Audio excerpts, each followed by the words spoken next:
Hello, good morning, good afternoon.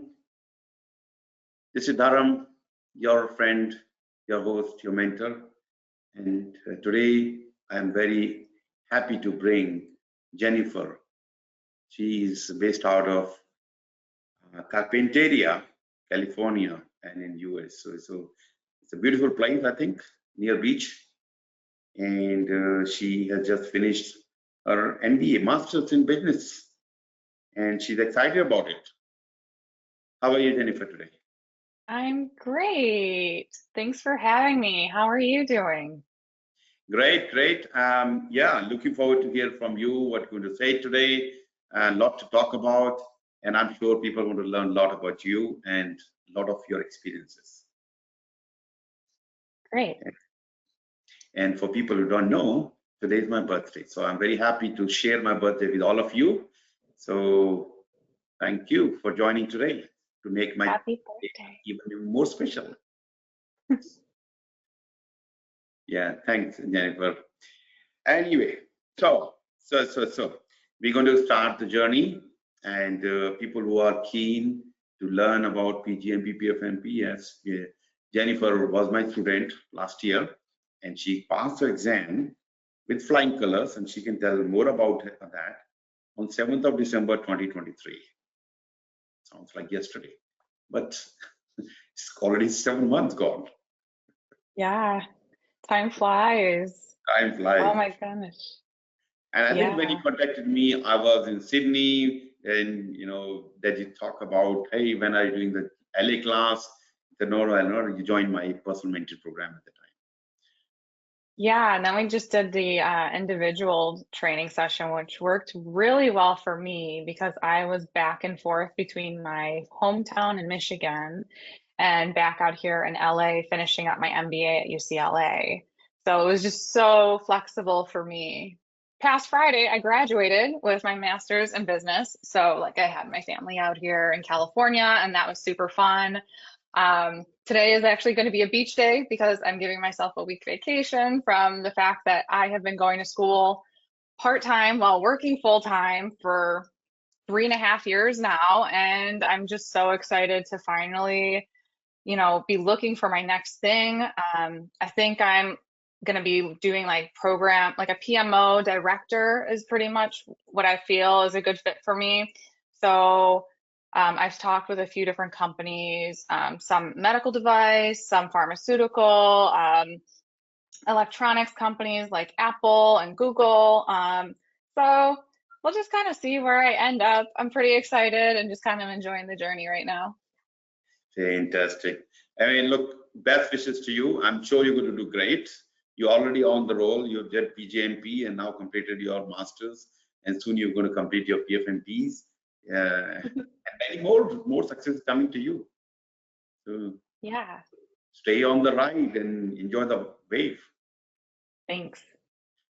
All right. And for people who are listening or first timer, there's a question pad. Feel free to put your questions on the question pad.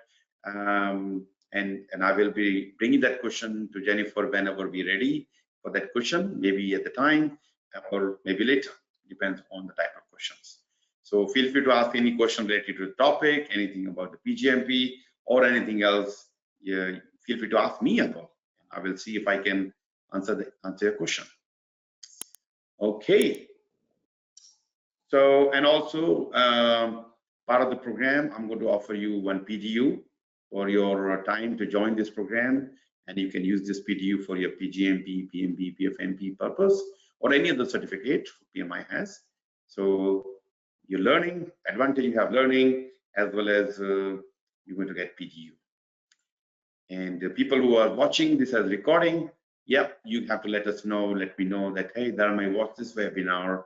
It's a great, fantastic webinar. I learned this, and please share the PDU code. I will be happy to share the PDU code with you.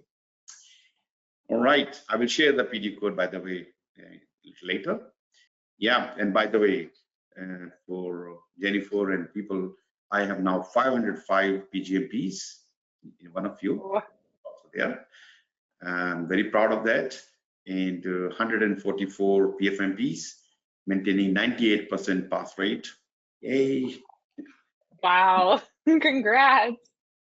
Yeah, thank you. And with this month only, I got 3 PfMPs, all passed with our target. I'm talking portfolio management, all passed with our target, and one of them in 2 hours 20 minutes, another one in 2 hours and 50 minutes, and third one also under 3 hours. This 4-hour exam, they're passing in under 3 hours and our target. I don't know what else can I ask. Maybe I need somebody who can break the 2-hour barrier as well. Not really. Maybe in a little bit.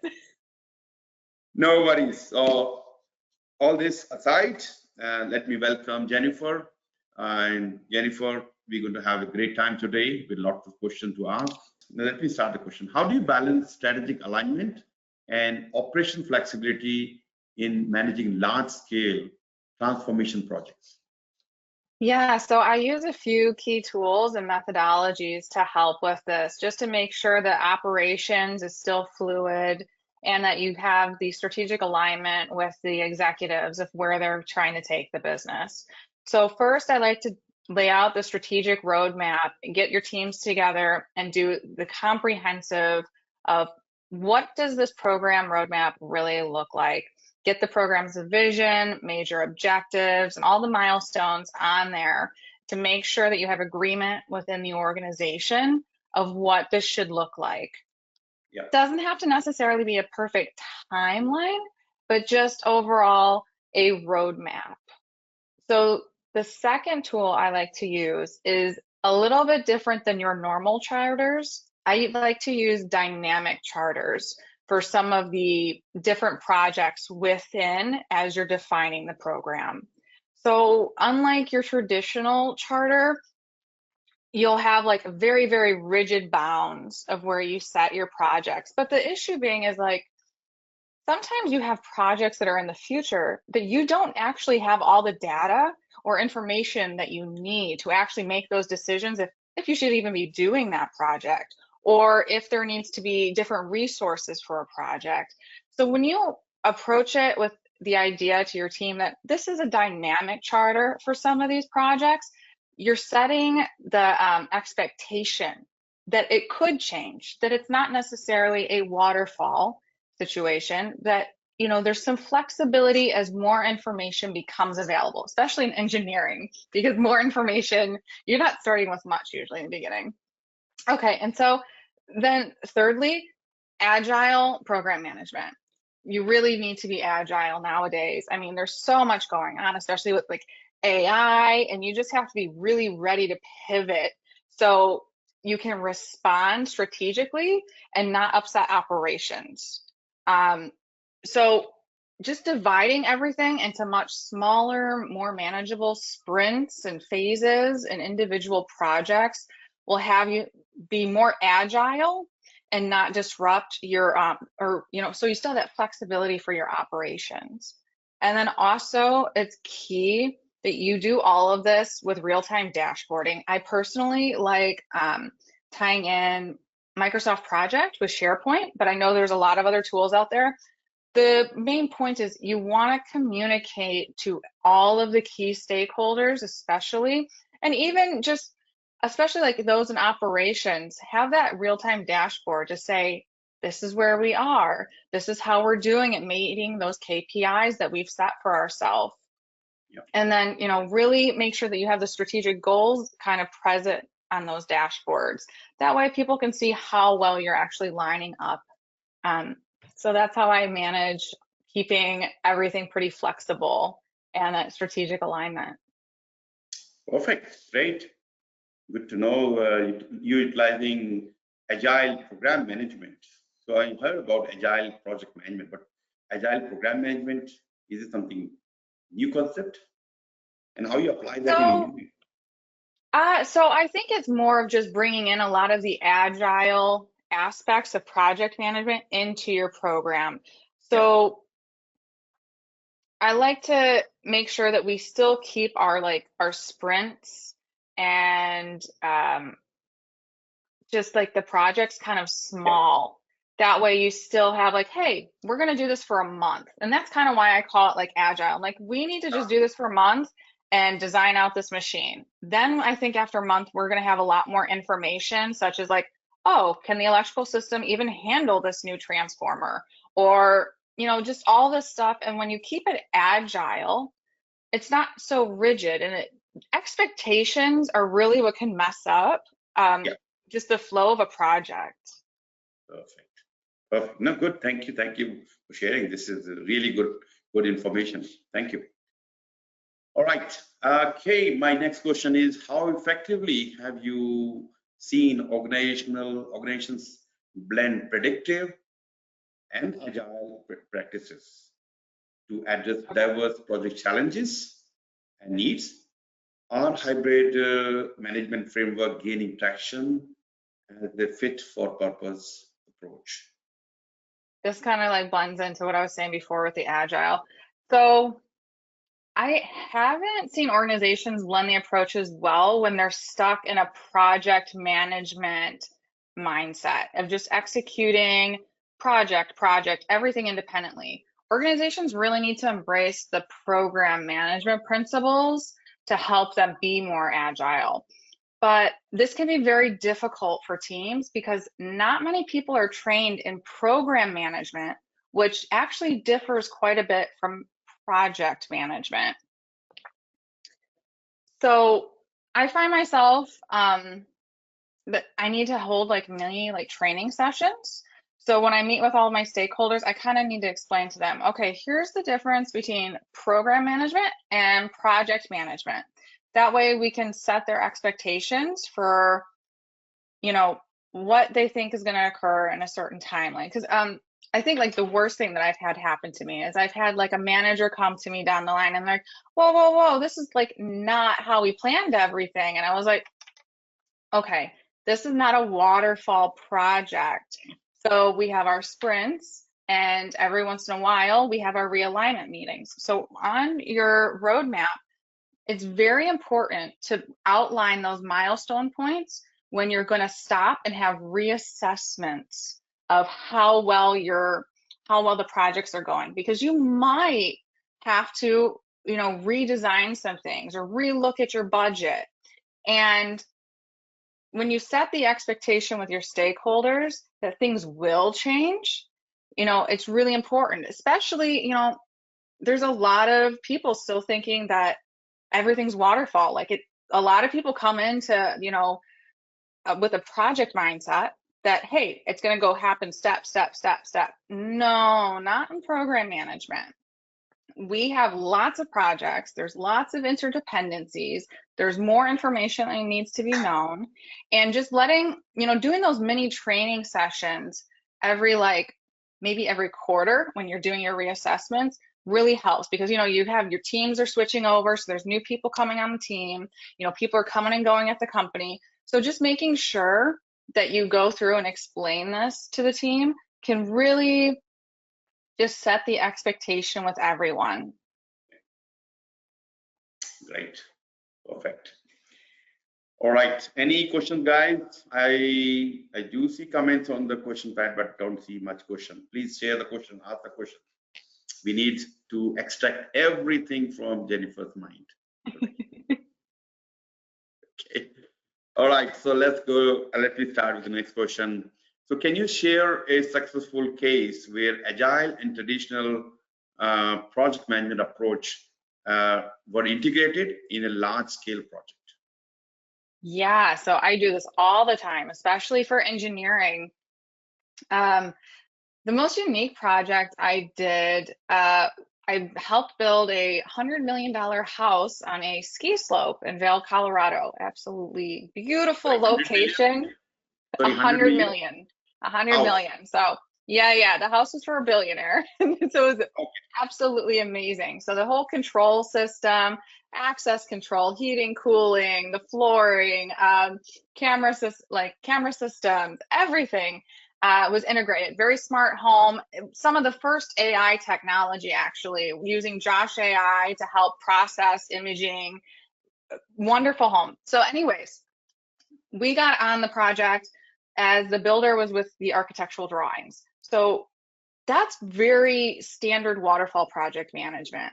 When you're in the beginning and you're trying to get your electrical schematics in order, you have to follow the building codes. You have to be very well integrated with the other teams, the construction teams. Everyone is going to be there at certain days. Very waterfall in the beginning of the project. As the house started to get to those final steps. So, all the electrical is where it's supposed to be, and we're starting to bring in the actual electrical components, and we start getting that installed. Then comes in the programming. Programming is so agile. So once the homeowner comes in and they'll stay for a weekend and they'll try stuff out, and then they have a bunch of questions like, well, how did this work? Or can we change how this works? And when you keep it agile, you can do the loop of keep going through and improving the systems and configuring it specifically to just that homeowner. So we'll have a few months of just sprints of going through and customizing everything for that homeowner.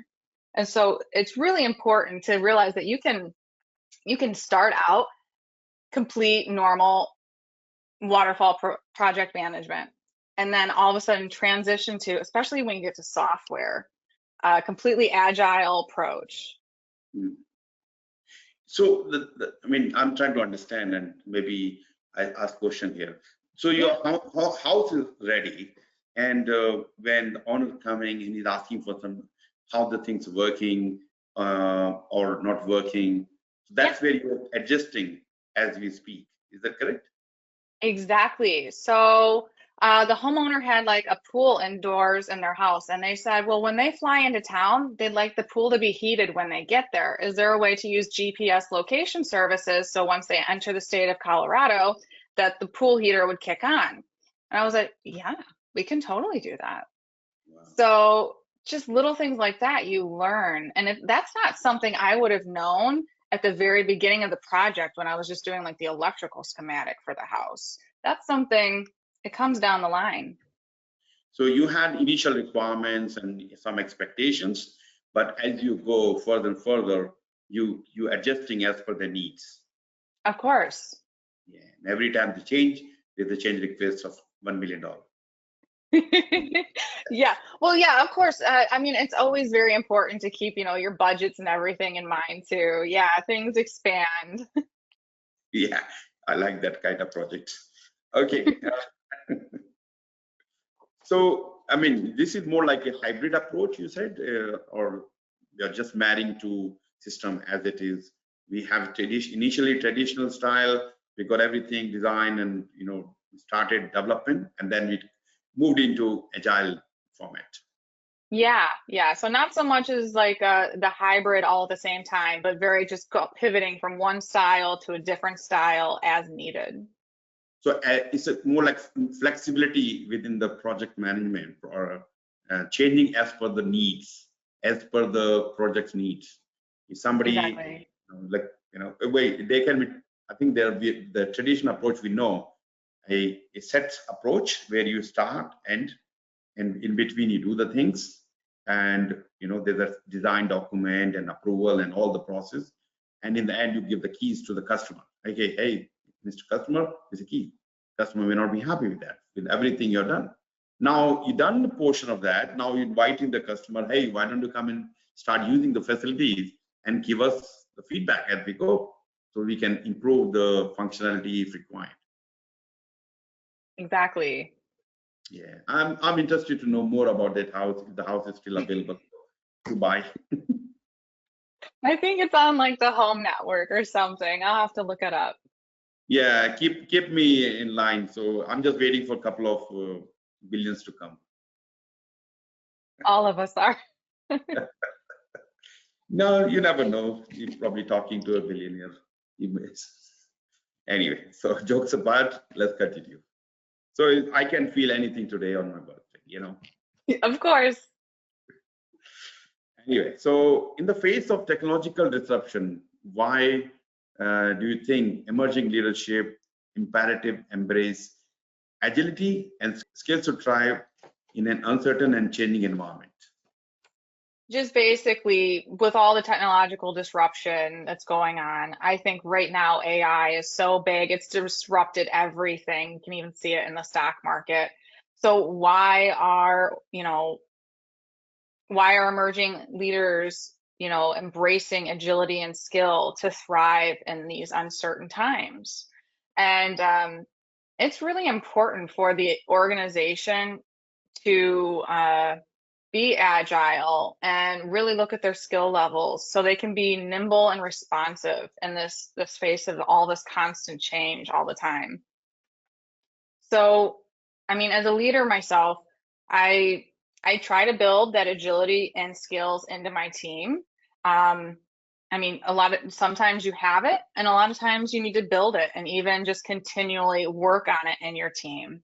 So I use different approaches. I try to be transformational, democratic, visionary to help really boost that. So when you're a transformational leader, it really spurs your teams to be innovative and adapt swiftly to ensure they not only keep pace, but they also anticipate how technology is going to change around them. So when you nurture that culture in your team, you can turn those like potential disruptions really into opportunities for significant growth. So like when AI was coming out, there was a lot of fear behind it. But when you're the type of leader, when you're actually like, well, let's be transformational, like, where could this go? What does the future look like? How are people going to use this? And when you have your team in that mindset, you're really giving them the ability to say, well, I think our company might adapt, or the technology is going to change in this certain way. Why don't we try to beat the other companies to the finish line, and let's do it first. Let's build the technology and be ready. And I think that right now we are really going to see a lot of that, especially with all these different AI tools coming out. Every company is going to be able to apply this in some fashion. So it's really, if you're a transformational leader, you'll have the teams who can find these. And especially you need to be very democratic too, because there's so much diversity in our teams. Everybody has different experience, different background. They know different stuff, especially from around the world. I've been to 55 different countries, and I can't tell you how many times people from different places in the world have said, oh, we have this there, but why don't you have it here like in the States? So when you're democratic, you can really take that feedback and listen to your teams, because there's a lot of opportunities that just haven't even been applied in your own backyard yet. And you can definitely make something lucrative out of it. And so, did you have a question? No, continue. Sorry. Oh, okay. So just, making sure that you're listening to every voice on your team. It's just really crucial. And then also you kind of have to be a visionary too for your team. Give them an idea, give them something to chase, really put the picture in the head of what you think tomorrow is going to look like. So if they can't necessarily, come up with what it looks like, then daydream and kind of implant what you think it looks like, so your team can start daydreaming too about what tools they need to make to help get the company there.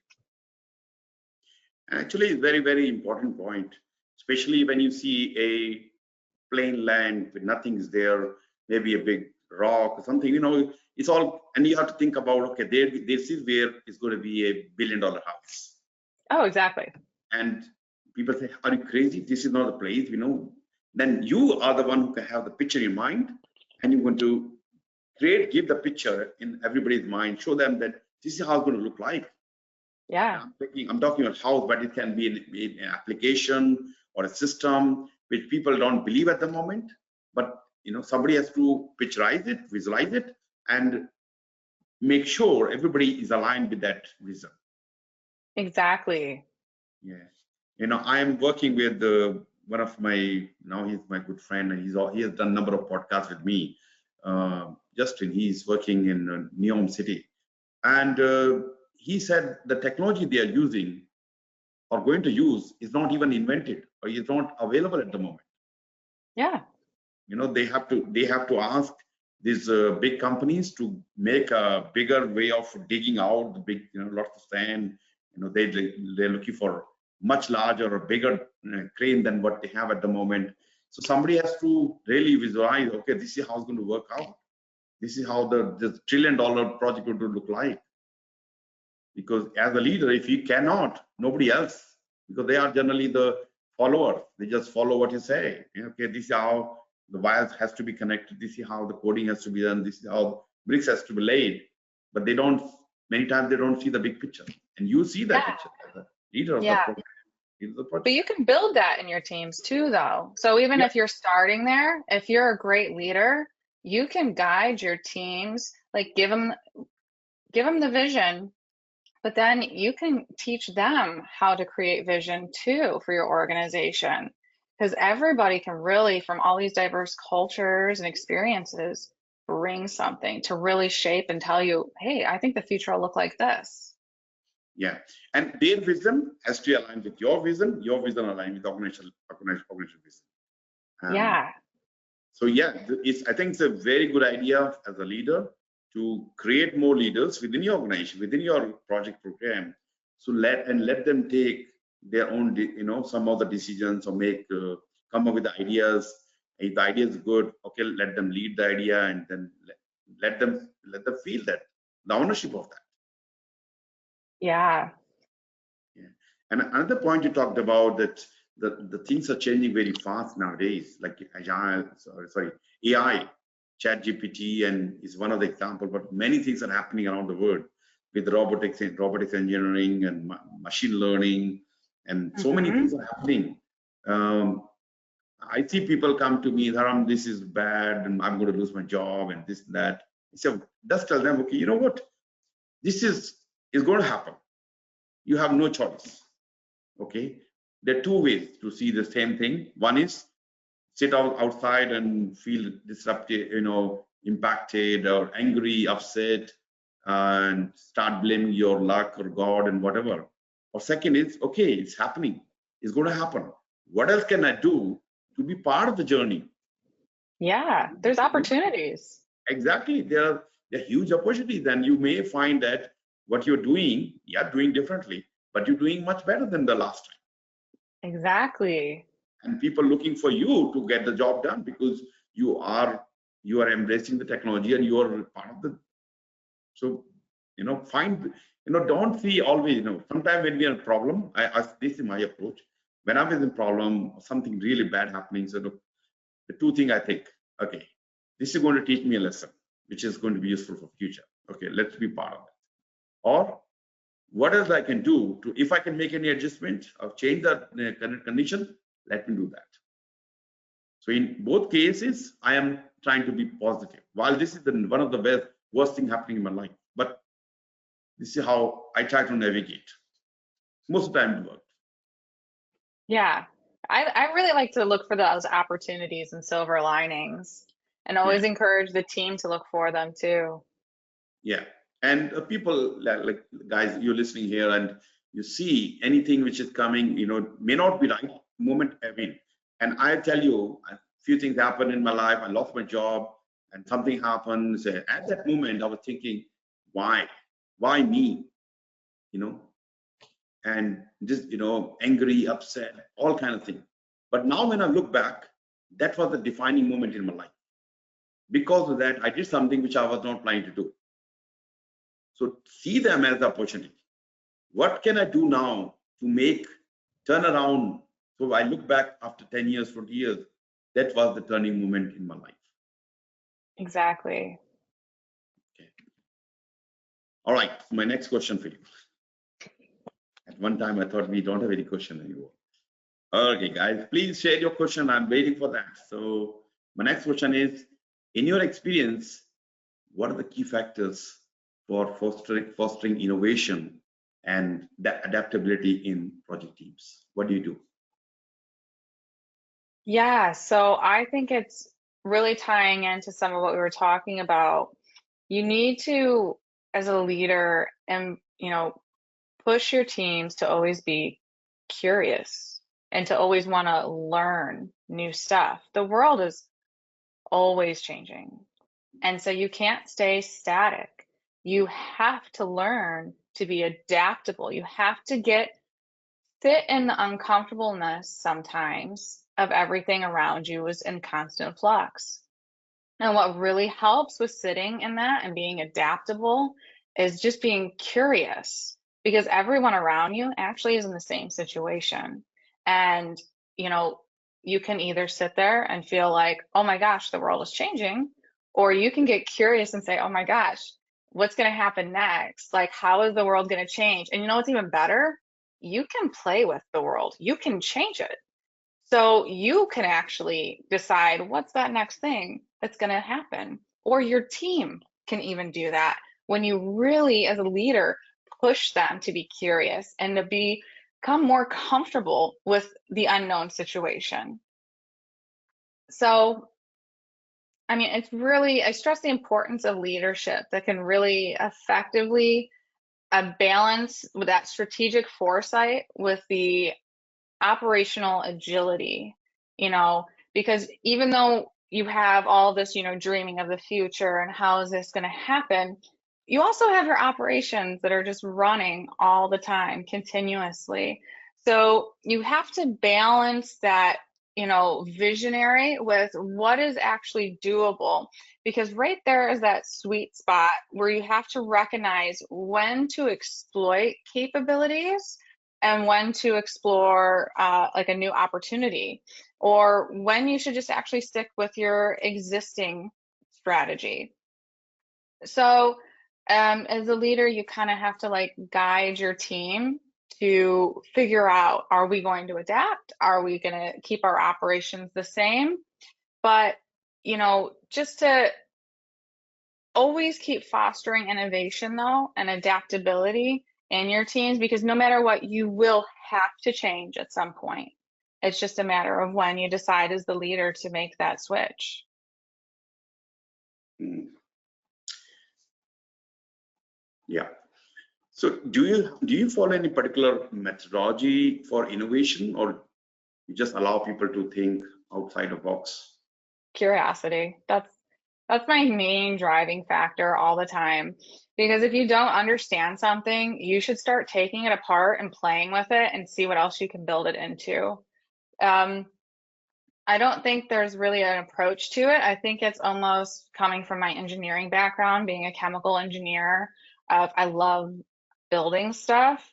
Um, I think there's a key thing though for your teams though, and to give them that safe space. If you create safe spaces where people feel that are not going to be judged, or there's not going to be any backlash for speaking up or trying something new, that Mm, will really encourage the progression of innovation and adaptability in your business. So just really making sure that, you know, your teams know that, why don't we try this new thing? I mean, we'll let, you know, everyone know that we're going to try it maybe, but, you know, don't come back and, you know, say, hey, well, you know, that didn't work out. And, you know, you want to really be a proponent for, hey guys, so how did it go? You know, what are we going to do next time? Like, what's the next way to like try this? You know, they didn't get the light bulb to work the first time. uh, Edison worked on that for a very long time. So if you want to really change the world, you have to keep encouraging people to fail and make mistakes, because that's the only way you know that your team is truly trying to even be innovative. yeah, and I mean, this is perfect. This is what, most of the time is, okay, if you try, you make mistake, and sometimes they allow you a couple of chances, then and if you keep failing, there's, okay, don't, that's it, we're not going anymore. And you may be a little bit, only far, little bit far away from that new big Yeah, thing happening, but you are stopped exactly. by this because, yeah, of course you utilize money and funding and whatever is there. But as the innovation, as the leadership, they have to see, okay, you know what, this person is trying, and there may be something happening, and you need to see bigger Exactly. picture, not just my money, and then we stop. Yeah, actually, I have some insight too on the background, because my specializations for my MBA are finance and technology management. So I've learned a lot from the finance side as far as when you're being innovative, it's really great to share that roadmap with the finance department. If you tell them up front those milestone dates, and I actually sometimes like to correlate my milestone dates when at their financial calendar of when they do their forecasts. So I'll like a month beforehand try to figure out before I know they're going to do their forecasts of what things are we going to try next and how much money does it look like it's going to cost. So if we do get this approved to go through, that we can actually let finance know ahead of time how much money the treasury needs to put aside, or that they need to borrow, or what's going to happen. So it's so even with your project management, if you integrate those milestone dates with the forecast, it's the forecast dates of the finance department, then you can really plan accordingly, and it goes much smoother. Instead of, if they've already done all the work of their forecast and then you come along and you're like, oh, I want to try this really innovative thing, and they're like, I just cranked all the numbers and we already settled the books. It's not a good time. Okay, so like, look at your milestones, try to coordinate them with finance, and you'll get a much better response. Because if you call them up and you're like, hey, I'm looking at some numbers right now, can I get to you in 2 weeks before you do the forecast with how much we're looking to spend? Much better situation. You'll get the team on board a lot quicker. So you're talking agile approach here as well. Yeah, kind of. It's like a little bit of a feedback loop with your communications. They're the budget. Like, you can't be innovative without the actual financing for your team. So become friends with finance is what I've learned, because I mean, that's my dual specialization here, talking that work together. You know how the business works, so you can be innovative even in a structured environment as long as you just know how to work it. Yeah, and finance has to see the bigger picture. Okay, you know what, we are spending money now. It's utilized for research and development, and actually we have seen the big picture, which means once we are gone live, once this big idea is clicked, we have benefits everywhere, plenty of revenue coming from here everywhere. Exactly, especially if you have some sponsors who can really champion you with the finance department and say, hey, we're letting them try like 10 different ways because we know at the end of solving this problem, we have this ROI. So what we're going to do is, we know this ROI is at the end of the yellow brick road. We have to try many ways to get there. Hopefully it's only like 5 ways, but Yeah, you just work with the team. exactly. I mean, I noticed that how the Netflix they started, and they keep pouring money. They're losing money for many years. And now they have a big customer base, and they're controlling them. They are making money now. Yeah, feedback loop. I'm telling you, because like when you have an idea of a vision of where you want to go, you're gonna have to try multiple ways to get there. But just know when you get there, look at what the value is. Keep that in your mind. And it really helps when you're doing a CapEx approval, saying, hey, this is the ROI, this is the payback periods that we think it'll take once we get there. Perfect. Okay, it's very interesting discussion. I like to keep talking on this topic. It's very interesting, actually. So anything else you'd like to share, Jennifer? Oh, goodness. No, but good luck to everyone out there studying for their PgMP. I gotta say that if you want to be adaptable and flexible, there's a huge difference between, studying for project management, which is a wonderful base foundation. As an industrial engineer, it helped me so much. But as I become, more ingrained in technology and working on the strategy of a company and how to get there, you have to really use more of the program management portfolio techniques to actually help with that. And it really brings in more of the ability to do agile sprints when you think in a program mindset. So good luck, everybody. I hope you expand your certifications. Exactly. And yeah, so, and also since you completed your PgMP, I have created a set of exam simulator, 5 exams for PgMP, and I have 3 exams in PfMP. Lots of effort going into that, but people finding them very useful, very, very useful. I'm very happy to see the result in PgMP. It was released in, I think, 11th of March this year, when PMI bring the change, and I have my exam simulator ready. So many people already using it, and they're very happy with that. And since I think last week, 2 weeks now, I released my PfMP mock exams, 3 of them, all useful, very useful.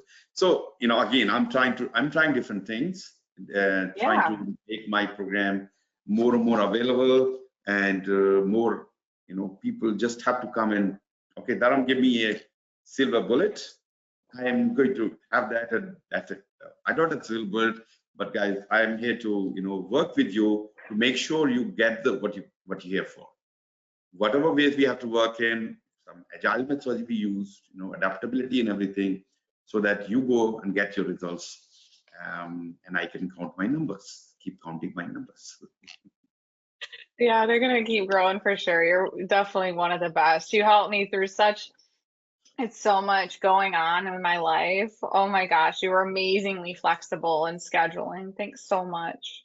No worries. I mean, I'm very happy you got the I result. couldn't have done it without you. Thank you. Thank you for, I mean, this is the important thing, the trust you had on me. And, especially when you see somebody as a mentor, you should have either, when you select with the, after doing all due diligence. Once you select it, just treat that person as, okay, this is my guide, whatever he's saying. I'm not saying whatever, but the person who's guiding you is coming with lots of experience, and I'm talking about almost 1,000+ professionals going through my mentoring. Anyway, so important is you have trust and you believe the person, because the moment you don't have believe it, your trust is broken, that relationship is already broken. Anyway, so enough of me. So guys, thank you very much. Actually, I have if you see your chat, if you see a chat, I have added few links for you, and also the PDU code. Please use the code. You can claim 1 PDU here, and also, let me know your feedback. I'd like to hear from you. Anything you have learned today, put that in on the question pad, or if you're watching this later on, please put your comment on the comment section. Love to see that, because when I'm asking Jennifer, I know Jennifer is great. She has to spend a lot of time to come to this point to talk to you guys. So any feedback for me and for Jennifer is great, and and please connect with her. She's great. Of course. Keep the conversation going. You can connect with me on my LinkedIn, Jennifer Dorsch, Dorsch. So if you have any additional questions, feel free to reach out. I'm happy to help and provide whatever knowledge I can provide you. Yeah, perfect. And if you need any guidance from me, you can also book my time. I have a link which I can tell now. Simple as talk to Dharam. www.talktodharam.com. So you can talk to me anything. Anyway, so of course, anything means professional, and discussion has to be confined within time. So look, these are my questions for you, and you did really, really awesome. Thank you for sharing your knowledge, and I'd like to wish you all the best for your next project, whatever you're going to do. Thank you. Yeah, so all the people who are looking for any guidance, please reach out to Jennifer or to me. Happy to work with you and make you or assist in your success. Great, thank you. Thanks so much for having me. Thank you guys. Take care. Bye. Bye.